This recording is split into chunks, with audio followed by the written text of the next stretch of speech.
Hey, what's going on, YouTube? It's your girl, Chrissy. I want to take a second to say happy Mother's Day to all the moms out there. Listen, even if you don't think you're doing a phenomenal job, I bet you any money you're doing a phenomenal job. I tell everybody all the time, we go to a store, we buy a TV, it comes with instructions, we push the baby out, and don't shit nothing come after that damn baby comes out. So listen, you're doing it all on your own, no manual, no instructions, so celebrate yourself. Congratulations, give yourself a round of applause. So with that said, if you are a first-time viewer watching this for the first time, make sure you hit that subscribe button so you don't miss any upcoming episodes of Cipher Knowledge, and you can go back and watch past episodes of Cipher Knowledge. So with all of that out of that way, I am excited to introduce my next guest, Shannon Mathis. He is the author of All Facts on God. And listen, how I found him, I reached out to him because I kept seeing him post up on Facebook, and I was like, this is kind of interesting to me. I want to know what this is about. So I reached out to him, and I am so thankful he said yes to coming on the show. So why don't you introduce yourself to the viewers? Hey, hello. How everybody doing out there? I'm Shannon Mathis. Like you said, author of All Facts on God. I'm from Erie, PA. So, that's who I am. So listen, I wanna get into a little bit of it. I want to kind of, before we get into the nitty gritty of the book, right? Because it's interesting. I want to kind of just feel out, like, your upbringings. Where were you born and raised in Erie? What kind of area is that? Give people kind of an idea of what Erie is, if that's where you were born and raised. Yeah, of course. Yeah, I was born and raised in Erie. I was born on the west side. Like, it was, a real tight knit community, but we was all like, we was unfortunate. I ain't gonna say we was poor, but we wasn't rich. You know what I mean? We wasn't rich in that. It was a hard upbringing. You know what I mean? You had a lot of families around there, like us, Mathis, McCullums, the Blanks. It was like real tight knit community. But it was hard coming up. Like Erie's like any other city. It's a small city, but you got everything going on in Erie that's going on in big cities. And that's how I became, attracted, to the criminal life, from my upbringing, from not having much and wanting other things and seeing things, and that led me to, the criminal things I was doing. So about what time in your life did you find yourself kind of navigating and creeping towards criminal activities? Were you younger? Were you older? No, I was young. I ain't gonna lie. I was a bad little motherfucker. I was stealing at a young age. Me and one of my best friends knew. We used to be stealing before we go to school. I was 13, 14. We were skipping school, you know what I mean? Then it's like after my grandmother had passed, it was like dealing with death, things like that started to change. I started, thinking different. And, like at a young age. And I ended up getting locked up in Vision Quest. That's like a group home. Okay. Like when I was 16, 17 years old. So I started at a young age. Was it something that was kind of common in the neighborhood? Was it? So I'm a Bronx girl. I was born and raised in the Bronx. So kind of like you was either in it or you wasn't in it. And I was like, I treaded the waters of both, right? Like I hung out with the crew, like I hung out with the dudes on the block, but I knew when the hell to fuck off. Like I didn't stay and get myself in trouble. So like, was it kind of just a way of life in the area? Because I know for me, it was just the way of life. It was just the way things were done, and that's how you did it. Yeah. It was kind of way of life, man. Like growing up around here, man, because I was hanging around a lot of cats that was doing criminal things, and I'm seeing what they doing. I'm young, but I like things. My mom, she don't got no money. We on welfare. We living hard. So I'm liking things, and I'm figuring things out. I'm looking at them trying to figure out, like, hey, damn, how the fuck they got cars and they got nice things. I'm curious. Mm-hmm. You know what I'm saying? So that's what made me, turn on my signals. I want to figure out what they doing. So, and like that's how it was with the where I grew up. It was like it was fast money, it was quick money, it was easy money, right? Everything was flipped. You took this, you flipped it, you passed it, like, you know what I'm saying? Like you just kind of like you just kept flipping and flipping and flipping. But I always felt like too, as I got older, I felt like that was a business mindset, right? Like take that shit and do it to the stocks and the trades but you're young and you just trying to. And then we didn't have no guidance. I didn't have nobody telling me what to do. You know what I mean? I didn't have no people telling me like, yo, take this money and you can do this with your money. You know what I mean? Everybody, when I got to touching money, I had everybody just around, because whatever you're doing. I didn't have nobody around telling me, what I should do. Yeah, I didn't know about it at the time. It's such a shame because hindsight is 2020, right? We in life, you're given in school you're given lessons and then you take the test, right? But in life, you take the test and then you learn your lesson, right? Yeah. So that shit is just like backwards. Right. So when you were younger and you got in trouble and you got caught and you went to that vision quest, you said, at that point, did you think to yourself like, oh, maybe this is not the way of life. Maybe this is what. Yeah. I mean, I prayed that night. I told God that I wasn't going to get in trouble no more. I said, this ain't for me. I thought it wasn't for me. So how did you end up back in it? I kept on making bad decisions. Okay. As simple as that. I kept on making bad decisions. You know what I mean? So what brought you to writing this book? What inspired you to write this? Because we're going to get into like kind of everything that happened. But man. Yeah. You know what? To be honest, I mean, it's all facts on God. I was sitting around one day with my ex and shit. We sitting around, we talking. Yeah, I mean, you know how the streets are always talking about what happened in the streets, who did what, who did that. You know what I mean? My name always come up and shit. So she telling me like, yo, you need to write a book. You need to clear a lot of shit up. So at first I'm like, book? I'm like, I don't care what nobody think, because if you know me, I really don't. Mm-hmm. I ain't got no point to prove or nothing. If anybody know me, I don't care who like me or nothing, none of that shit. You see what I'm saying? I feel you. When she said it, it's like, damn. Can I, you know what I mean? Like, I do got a lot of shit to say, like, but do I got the patience? And you got to have patience. You got to have the courage to tell your story. Because a lot of people ain't going to agree with it, which is understandable. Damn right. Damn right. So let's get into the book. Now, I don't want you to give away everything that's in the book because we want them to buy the book. So we ain't going to give it all away, right? You know what I'm saying? You got to get your investment back. So let's talk about kind of just the synopsis. I know on your Facebook page, I saw an article about kind of what happened. So walk me through this. Talk to me about this. Which article? So the article about the judge wanting to give you more time. I mean, they did give me more time. Well, yeah. So what happened? Like what? Yeah, talk to me. I mean, what happened? I was, you know what I mean. When I caught this last case, I was on supervised release. So when I caught that case, you know what I mean, at the time, man, it was an Officer Mike Nolan. Me and him had differences out here. I mean, it was like real beef. If anybody know about Erie and they know about me, and they know about Detective Nolan, real names. We don't do no fake names and none of that. If anybody know about it, they know me and him always clash. You see what I'm saying? So whatever the case may be, they end up arresting me. I was already out on supervised release. So is that probation or parole? Right. You know, federal parole. Okay. You know what I mean? So they end up arresting me and I end up going to trial and all that.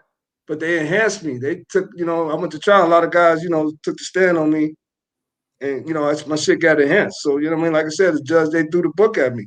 They ended up throwing the book at me. That's when I got the 19 years.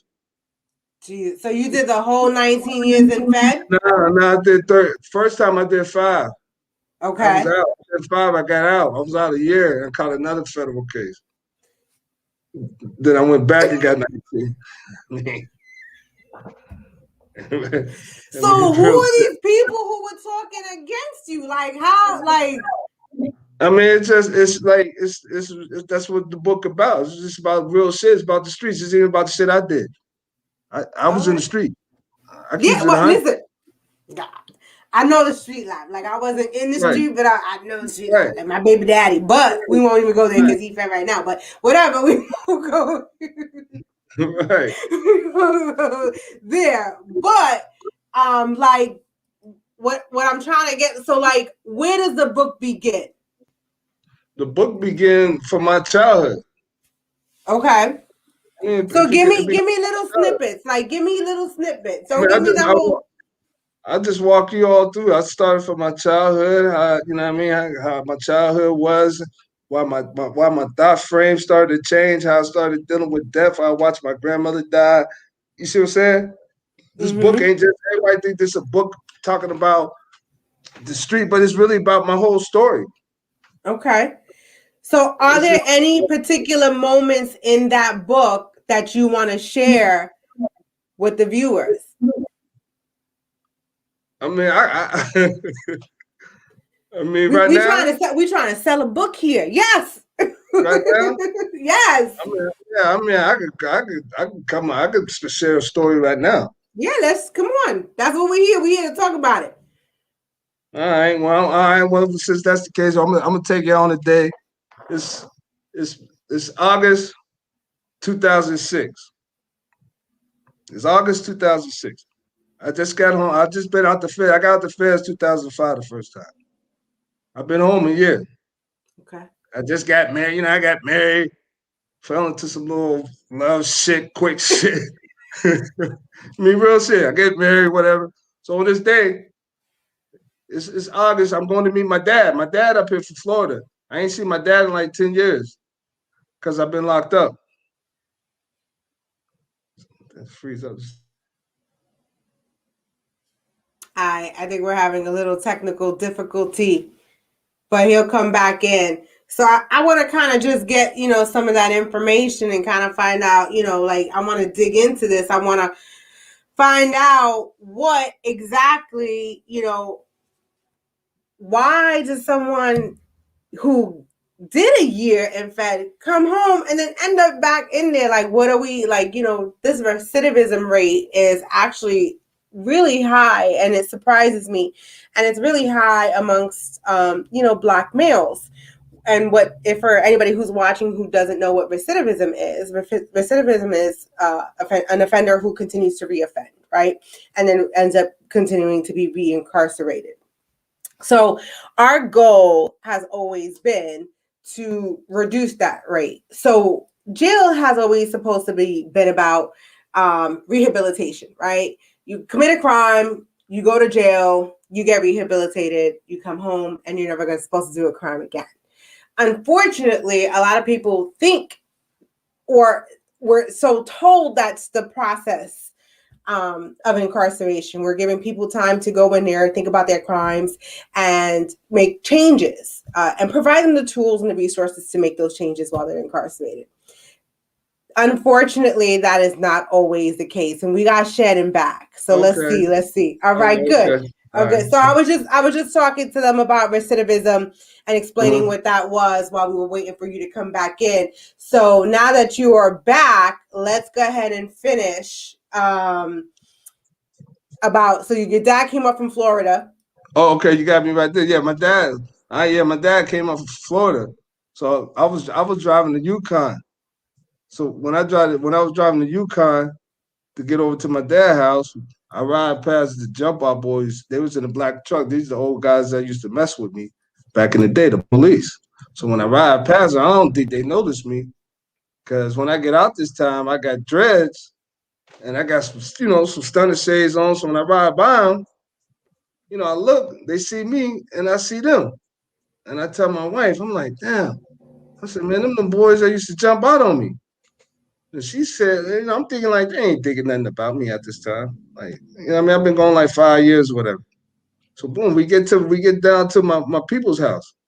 I get there, I parked in the parking lot. It's a store right there, convenience store right there. Everybody go to in the neighborhood. It's the hood.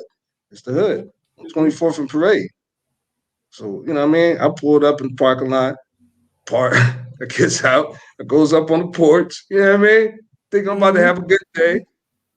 Goes up on the porch, see my dad and them on the porch. Hey, so next thing I know, a couple minutes later, the black truck that I said that passed me, they done pulled up in the parking lot and pulled behind me and my wife's truck. I'm like, damn.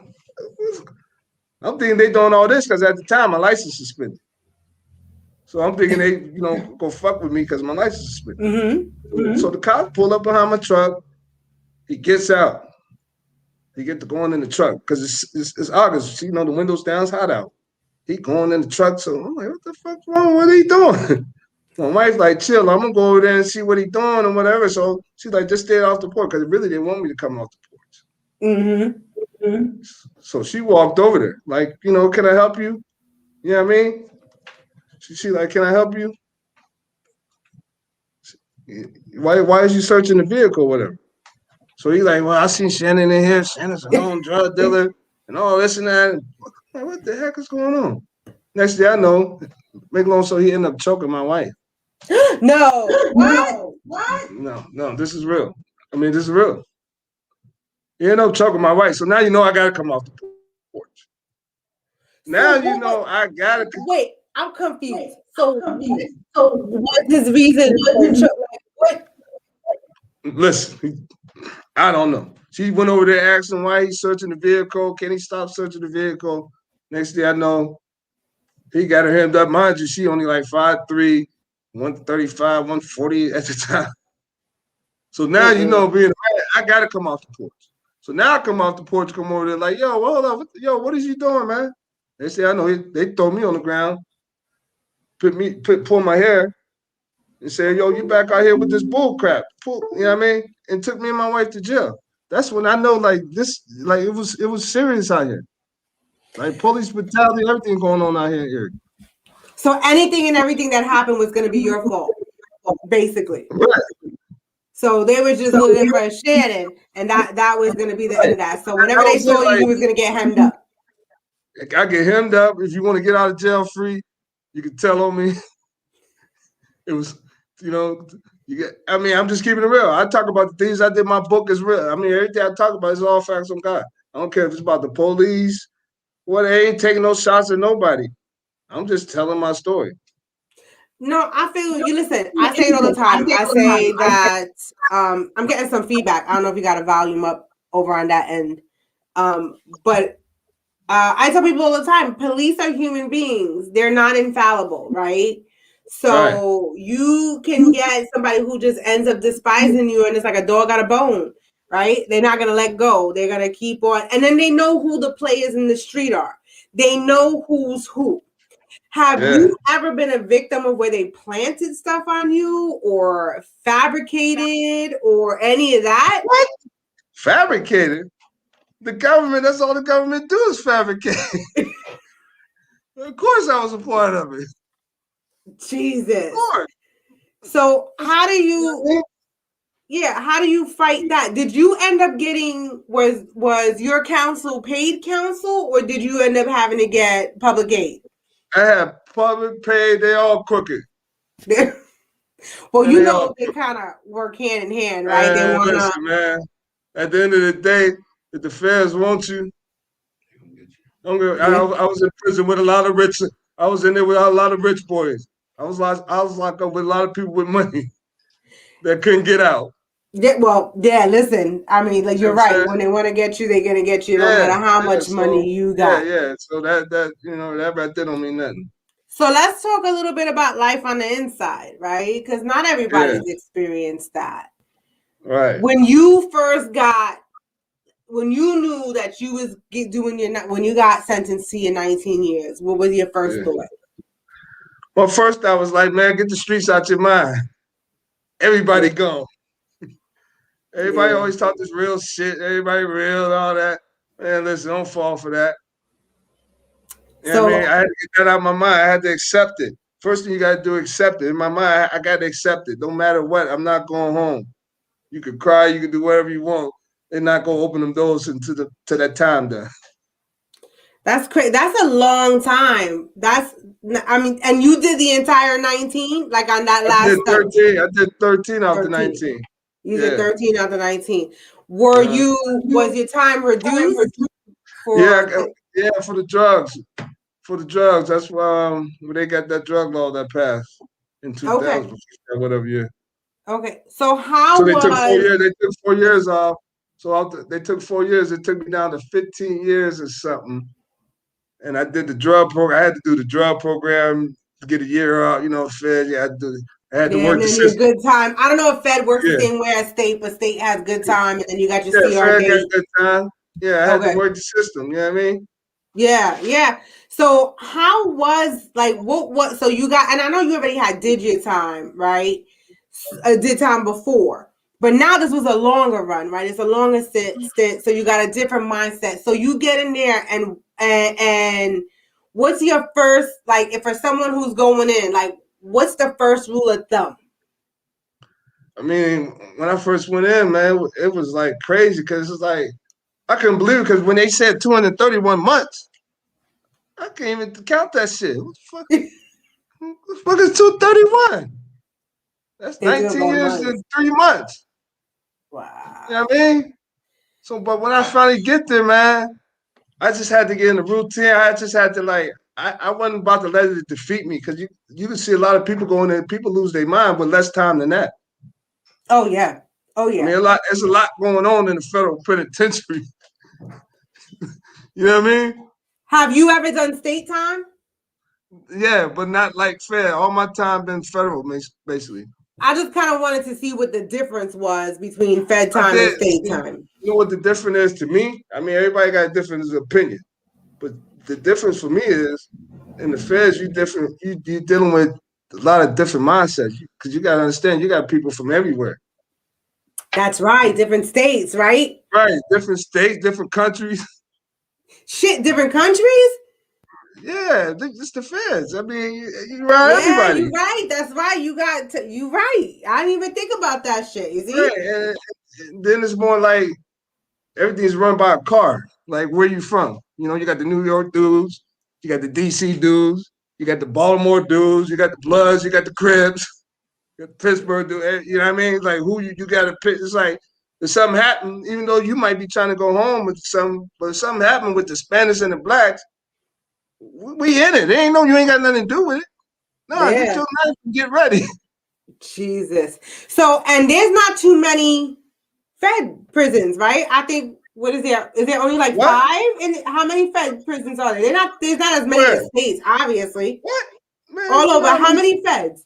Man, there's so many Fed prisons in America, all Yeah. around. Yeah. That's a In the whole U.S. bunch. I've been in about five of them myself. I've been like six. I've been all around. I've been in Fort Dix, New Jersey. Okay. I was in Fort Dix, New Jersey. I was in Otisville, New York. Oh, that's Fed. Yeah, Otisville they is got a Fed. Fed in Otisville. Yeah, they got a Fed in Okay. Otisville. I was in Schuylkill, PA. Okay. I mean, I've been to Atlanta holdover. Atlanta. I've been to Oklahoma holdover. I mean, there's prisons everywhere. Yeah, don't Okay. I know they let got folks the say that. medical one up in Yeah, they got them in Massachusetts. Mass. They got them everywhere. Yeah, They're in the woods everywhere. I'm They're in telling the you. woods So everywhere. I wanna find out how did this affect your family and your relationships with your family members while you were gone for so long? Oh man. You I said mean, nothing's off limit. You know I'm digging. I know, man. I got to keep it 100. I mean, it definitely affected. What can I say? How can it not? You got to figure. Like my youngest daughter, like is 24. If I done did like 17, 18 years, I done missed a whole part of the life. And, So and today they different. These kids different these days. They different. yeah. Listen, the streets ain't like they used to be. They ain't no more rules. They ain't no more rules. They ain't no Yeah, more it's like different. spoken. Like yeah, it's completely different. Everybody do whatever the fuck they want, and it don't matter. There's no loyalty. There's none of that shit in the Yeah, streets no more. yeah. So my sister is a big advocate. So she recently got a bill passed in New York um, Mhm. for incarcerated inmates to that have younger children Yeah, to be placed, and this is state, not federal level. This is state level. They're trying to work yeah, federal level as well, but to keep the parents closer to the children's home so that they can still have that relationship. Because, you know, you could get moved out, like you said, to Atlanta, but all your family's in Erie. Who's Yeah. coming to visit you? You ain't getting no visits. Not at all. None of that. And for 13 years of no familiar touch and family and relationship, like that is Yeah. so. My sister worked on a bill. She actually got the bill Yeah. passed. Governor Cuomo signed the bill. Yeah. So now anyone who's doing state time that have younger Yeah. children, they're trying to keep them stationed closer to their young Yeah. That's children. important, right? Yeah, Yeah. and you know, people don't realize. I Uh-huh. mean, you know, I've talked about it before. I had a loved one who did state time, but they bounced him all around, everywhere, all around New York. So, Yeah. like, one minute you're going up to Syracuse, the next you're going up to Buffalo, the next you're going to, you know what I'm saying? And you better call before you go, Yeah. because they might move their ass and you don't Right. know till after Right. they move their ass. So imagine your family gets a plane ticket to Atlanta to Yeah. come see you, and they're like, "Oh no, we just shipped his ass out to Boston." Yeah. Like, you know I what I'm didn't even saying? want no visits. I got so used to I got 2 visits in 13 years. But what does that do to the psyche? What does I that don't know. I do? mean, it didn't do nothing for me. I mean, everybody handled the things different. To me, it was just like everybody got to live their life. Everybody life goes on. Everybody life ain't gonna stop because mine took a different route. But you So, don't think I that mean, affects you, like on some level of yeah, yeah, it do. But I mean, it do. But you got to adapt. You got to adapt, and I mean, you got to adapt to the situation. So what would you tell the young kids out there right now that think slinging dope and doing all this shit is worth it? What would you tell them? What would you advise them? But I advise them, like, I mean, like for real, like I advise them, like leave it alone, man. Like the streets ain't cool, man. I don't care what nobody say, man. It ain't no real. There's nothing real out here. There's nothing real out. That's why we ain't get involved, because I know better. I mean, it took me a lot to get to this, but now that I look at it, I'm like, there's no loyalty. Everybody talk about loyalty. Let's keep it 100. There's no loyalty. You can't make it up. It ain't there. It's something that it ain't there. So my advice would be like, man, leave that alone, man, and use your mind and create something else. And this is what I'm trying to do. I'm trying to show people like, even though I've been through all this and that, I could still use. I got a mind. I could still create my future and my own success if I just use my mind. I don't got to use the streets, the drugs, and that. That's the That's most powerful weapon. so if someone came to younger Shannon and told them and gave them that advice, would you have listened? I probably would have. I think about that all the time. I don't Yeah. know because I never had it. Yeah, I hear you. I don't, I I don't blame. I ain't the type to blame my dad and nobody. I understand life take a different turn. You see what I'm saying? I wish I could have had a fairy tale story where I could say, "Oh yeah, we all grew up in the same house. We all did it. We had." It just ain't. It ain't that. I don't blame nobody, but you know what I mean. But my life wasn't like that. listen, I don't even know what normal is. I don't even know if there is a such thing as normal. Everybody has their life they live, right? And they go through the hurdles and they have their own crosses to bear and stuff like that. And so I didn't get myself in legal trouble, but I was not innocent by any means. And there was probably shit that I could have got arrested for, but just didn't get caught. So now this is younger me. This is Right, younger right, me, right, okay? right. A lot younger Speak the me. truth, right? Speak. But like I've sat there, like I was telling you before, my middle child is my gray hair child. Like he gives me all the Yeah, gray hairs and is the pain in my ass. Um, and I look back and I'm like, he's my payback, right? He's my payback for what I did to my parents coming up. And I think like, what can I say to him to make him see that what he's doing isn't the right way to go? And I'm like, fucking nothing. You know why? Because you could have told me all that when I was younger, and I would have been you like, see yourself in him, right? yes, exactly. I So be the I'm same like, way. I be the same way. there ain't nothing you can say. And I feel like just sometimes in life that you have to experience what you're gonna experience and endure what Yeah, you're gonna endure to come out on the other end. So exactly. take me to when you come home, when you get your release date. What was that Oh like man, for you? man, when I got out, man, I got out 2018 July. Okay. You know Oh, what I my mean? birthday month. Yeah, I got out. You know what I mean? July 31st, matter of fact. So you know what I mean? So it was just a great feeling. You know what I mean? I had my peoples outside waiting for me, and it was just like wow, damn, like I made it out of there. You know what I mean? Yeah. Like it just felt so good to make it out of there. And I knew right then I wasn't going back. So I was you going to made have that up. yeah, I wasn't going back. I don't care if I So got to work, scrub toilets or whatever. I ain't going back. that's so what was the first thing you did when you came home? You know what? I had to go to the halfway house. So I couldn't Ah, really do nothing. When I got out from Lewisburg, I got released from Lewisburg. You okay. know what I mean? That's where I did the drug program at. So when I got released from there, I had to go to Pittsburgh. Oh, wow. I had to go to the halfway. I decided a certain amount of hours to get to the halfway house. So I had to stop, got something to eat, you know what I mean?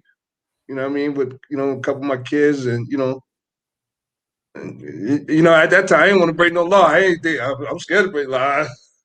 I'm like, I I hear gotta get to you. the halfway house. It's like I need to get right now, right now, right now. Yeah.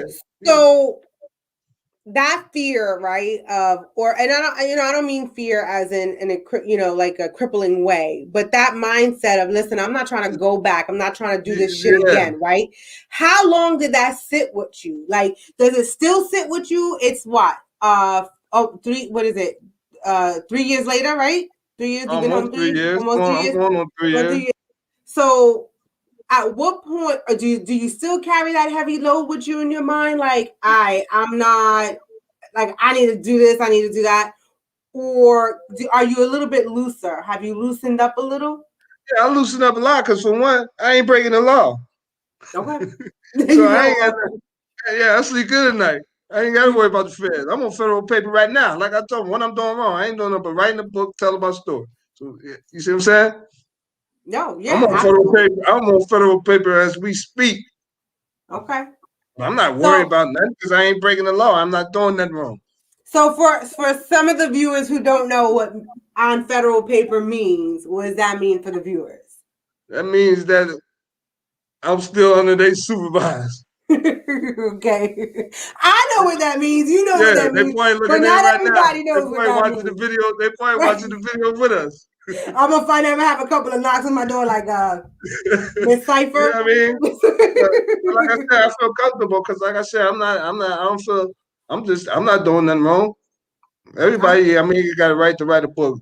I mean, you do. You it's absolutely do. just right. It's just my vision, my story through my eyes. That's it.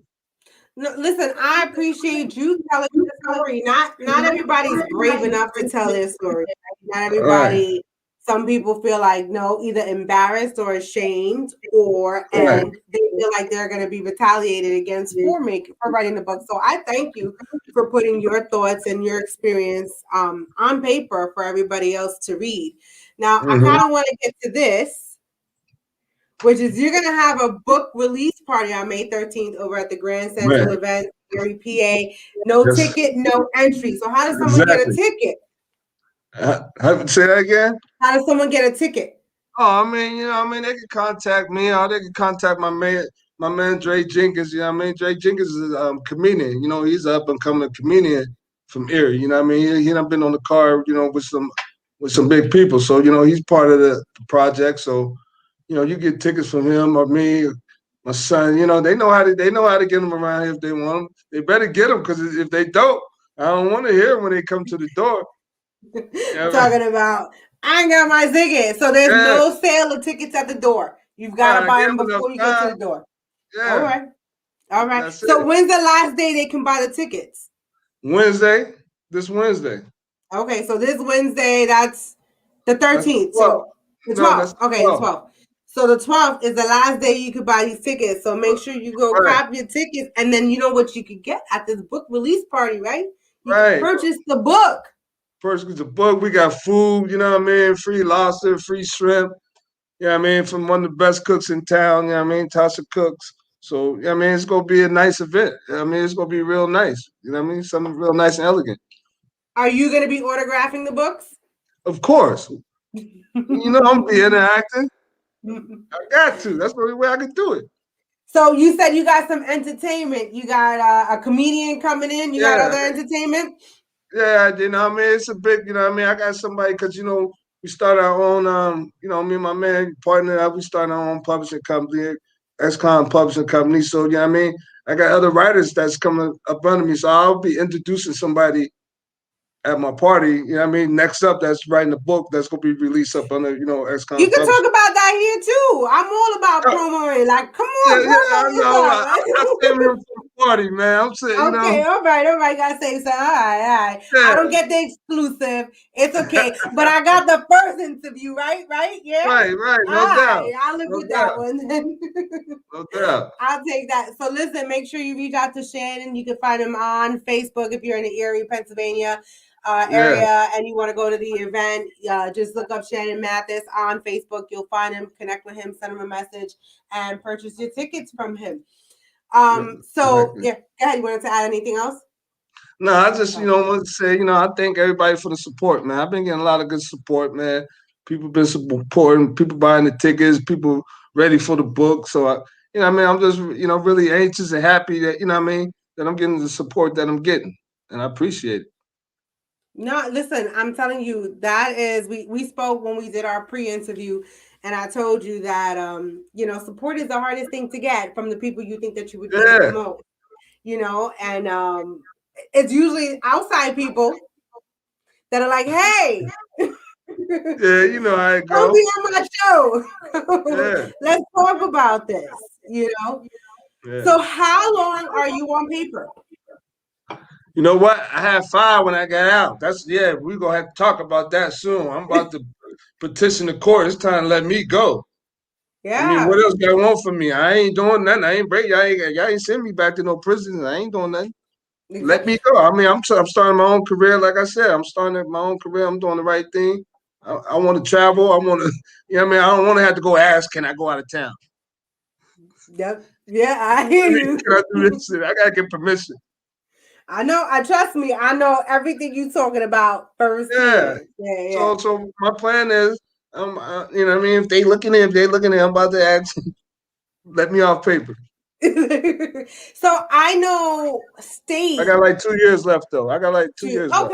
okay. I know in New York they were trying to pass a new law for state that for every year you do on parole, they'll reduce you by a year as long as you don't get in trouble. So if you've got 5 years after you do 1 year, you got 4 years, and after you do 2 years, Yeah, you got three, like kind of like that.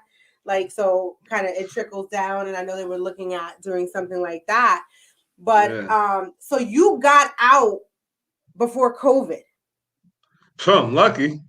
'Cause it's a mess right now. I'm They in the saying, county, man. It's a mess. They locked down 23-1. I wow. feel bad for a lot of brothers that's people that's in there right now. I mean, even state, like I don't think people realize that it's been over 12 months since any prisoner or inmate has received a visit from any family member, loved one, friend, or anything. Yeah. And that's, so I'm a nurse by profession. Uh-huh. And I've delved into a little bit of psychology. We had to do developmental psychology and everything, and Uh-huh. you know, and I've spoken about this before. Some people sit there and say, "Well, what do we give a shit for? They're criminals, right? We don't give a shit. It's no big deal. Who the fuck cares? Like they shouldn't have gotten in trouble." But here's why we're supposed to care. We're supposed to care, one, because they're human beings, right? Exactly. Everybody is a human being. Right. The second reason why we were supposed to care is because they have release dates, Right. okay? Which means they're going to be reacclimated Right. into society and have had psychological trauma Yeah. of being in there without Right. any. I don't think people realize what human touch means for people. Like I said, I was a nurse, so I'm a nurse. So when COVID first started and I was going into these nursing homes and they were putting the elderly patients in their rooms and locking these elderly patients in the nursing homes in their room, the first thing I thought was they're all going to die. And they're not going to die from COVID. they're going to die because there's no loved ones coming to see them. They don't have interaction. They're declining cognition. All of that, depression sets in. You don't eat. Like people don't understand that domino and that ripple effect, Right. and that's why we're supposed to care. So you lucky you got out of there before any of that shit hit. Definitely. And you know, I mean, have you ever had to do time like in the hole, or I don't know if it's different in Fed, where like you do the 23 and 1? Like, Yeah, of yeah. course. Of course. What was your longest stint? Probably like 40 days. Jesus. I don't know I could do one day. Like, I'm not built for jail. I am not built for jail. That's why I never got my ass caught. Like, It's a mind thing, man. I guess maybe when you have to, it's the survival Yeah, mode kicks in, you and it's got kind to, of flight man. or flight. Yeah, like you just gonna If not, have to. you'll lose your marbles. Shit, I'm probably gonna lose it on day one. Just put me in fucking like OBS. Just put me in OBS. Like leave me there. Like fuck out of here.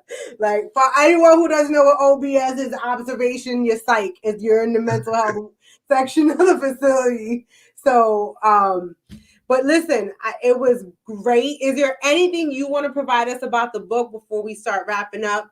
Anything you want to before I go into my last question? I mean, I want everybody to buy it, man. I mean, I had a question last night while I was out. Somebody said like, "Yo, is this really like all facts? Like you gonna talk about everything, even the shit you did?" I said, "Why wouldn't it be?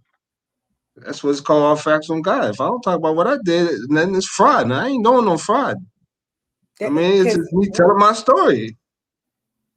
there you Right? You go. know what I mean? So all I'm saying, when you read it, don't be surprised what you might read. I'm saying you gotta save me a copy. Like, don't go selling all Oh them yeah, you know shits I'm gonna send on. you one. Oh, you know you have I, one coming. You already know that. Cause I gotta be like, oh damn, like you know what I'm saying. I gotta get my copy. You know what I'm Yeah, saying. It's just yeah, no doubt. And I got the definitely. audio too. Oh, That's you do. what I You want to gotta. mention too. Yeah, I gotta say that part. My bad, I almost forgot. Me and my man just finished the audio. Me and my man, Jason Miner. Everybody know he a big producer, record producer. Um, J Pad the Juggernaut. All So you right. know what I mean? Yeah. So me Shit. and him Yeah. just finished that up. We just let me know that it's all cleaned up. It's gonna be ready by the 13th too. So a lot of people want the audio too. Oh, perfect. Yeah. Listen. Yeah, so you'll be Sometimes able to I'm get, just so busy. yeah, so you might I'll be be in the working gym. out, laying on the Yep. beach, you know what I mean? So you're gonna be able to get the audio too. Oh, perfect. That's amazing. So listen, guys, I need you to be on the lookout for that. But there's Yeah. one question that I ask every one of my guests before we go. And that one question is, if you could leave our viewers with one piece of lasting advice, what would that be? Man, that's easy for me. Like for me, it's be like to follow your dreams, no matter what nobody say. Cause I mean, like if you got a vision, go all the way through. It's your vision. Everybody, it's not meant for everybody to see. Don't regret not falling through on an opportunity or taking that risk. You see what I'm All right. saying? That's because Yep. that's something you could regret for the rest of your life. So don't be afraid to take a risk. There you go. You know, and it could be a calculated risk. Just make sure you get ahead and take it. Right. So listen, I want to thank you so much for coming on. I Well, appreciate thank this you. I appreciate it. interview. You know, I wish you nothing but success. Thank I you. can't wait to get my copy. You know, I'm a big advocator. I'm a bit like stand on my soapbox and let it rip. I'm always a big supporter of people Right. coming up and doing their thing. Always been about that. So thank you so much. Listen, if you this is the Appreciate first it. time, yes, this is the first time watching Cipher Knowledge, make sure you hit that subscribe button so that you don't miss any of the episodes. You can catch this if you're kind of coming in towards the end of it. It'll be Gary, baby. available. It'll be available. You can watch All past facts on episodes. God. There you go. Make sure, yeah, you know, as soon as he's done with the release, go request Shannon on Facebook so you can find out where to purchase the book if you are not in the Erie, Pennsylvania area. Yeah. And when the audio will be available as well. Like I said, thank you so much for coming on. I'm going to leave you guys with what I leave at the end of every show, which is if all you've experienced is all you know, then you are in a deficit of knowledge. So thank you so much. Thank you, Shannon, for coming on. Thank you for the man behind the screen over there. Yeah, definitely. My man Marcus. Public voice. All good. Thank you so much. So listen, make sure you come back next Sunday, 8 p.m. Eastern Standard Time. Every Sunday I have a live. And make sure you go check out Shannon's book. You gotta get yourself a copy. On that note, one love. Right.